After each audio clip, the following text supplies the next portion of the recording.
The Listen2Read American Adventure Library presents a North American sea captain and his family shipwrecked in 1884 on a desolate beach on the coast of Brazil, and the amazing story of how he brought his family back to the United States and home. The Voyage of the Liberdade by Captain Joshua Slocum, read by Stojka. Greetings. This literary craft of mine, in its native model and rig, goes out laden with the facts of the strange happenings on a home afloat. Her constructor, a sailor for many years, could have put a whole cargo of salt, so to speak, in the little packet, but would not so wantonly intrude on this domain of longshore navigators. Could the author and constructor but box haul, club haul, topsail haul, and carthaping like the briny sailors of the Strand, me, and hope to be forgiven.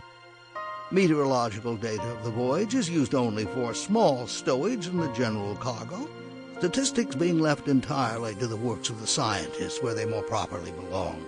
Your author would not abuse fickle weather by the hour or berate the Gulf Stream if it should for a moment go astray, knowing, as all do, that it is the law of all things on earth to err, believing, nevertheless, that the great power will regulate all under one law and make all happy. He would fain sail always free with the wind, for whither wafted our joys and sorrows. Be the current against us, what matters it? Be it in our favor, we are carried hence, to what place or for what purpose. Our plan of the whole voyage is so insignificant that it matters little, maybe, whither we go, for the grace of a day is the same. Is it not a recognition of this which makes the old sailor happy, though in a storm, and hopeful even on a plank out in mid-ocean? Surely it is this.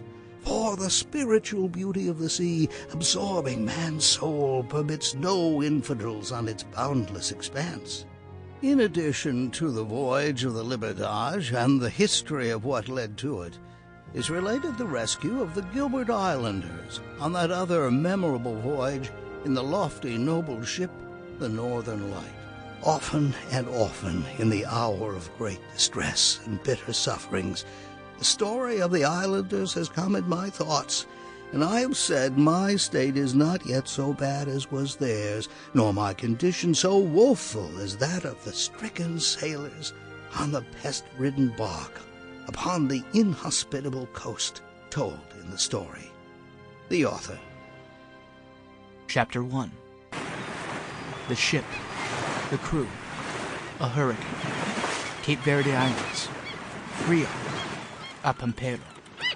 To get underway, it was on the 28th of February, 1886, that the bark Aquidneck, laden with case oil, sailed from New York for Montevideo, the capital of Uruguay, a strip of land bounding the River Plate on the east, and called by the natives Banda Oriental. The Aquidneck was a prim and tidy craft of 326 tons register, hailing from Baltimore, a port noted for clippers, and being herself high famed among them all for swift sailing. She had won admiration on many seas. Her crew mustered 10 all told. 12 had been the complement when freights were good.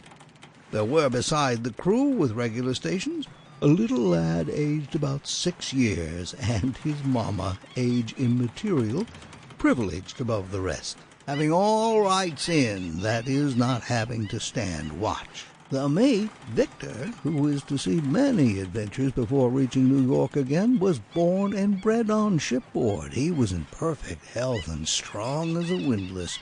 When he first saw the light and began to give orders, he was at San Francisco on the packet Constitution, the vessel lost in the tempest at Samoa just before the great naval disaster at the same place in this year of 1889.